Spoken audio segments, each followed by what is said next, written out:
With Android Auto, you can access some of the features of your Android device through your vehicle. Visit this website for a list of available functions and compatibility. For best results, update your device to the latest software version. If your device is not equipped with the appropriate software version, you may need to download the Android Auto app to your Android mobile device to use this feature in your vehicle. First, visit the Google Play Store on your phone to download the Android Auto app to your device. Then launch the app on your Android phone and follow the prompted directions to set up the application.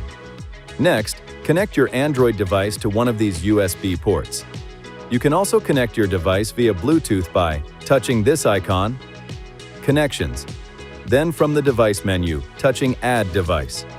Follow the prompts on the screen and your device. Once connected, a prompt may appear on the display.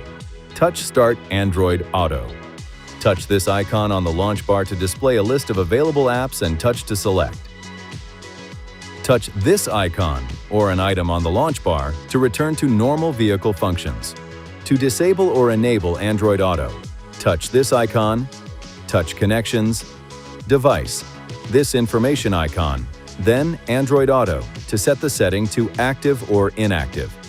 From this menu, you can also touch Vehicles Help for Android Auto to view helpful tips on using the app. For hands-free operation, you can press and hold this button on your steering wheel or touch this key on the display. You will not be able to use the phone handset while Android Auto is running. For best results when using Android Auto, speak clearly and reduce background noise by closing the windows and moonroof. Also, direct the vents so that they are not pointing toward the vehicle microphone. Please see your INFINITI InTouch Owner's Manual for important safety information, system limitations, and additional operating and feature information.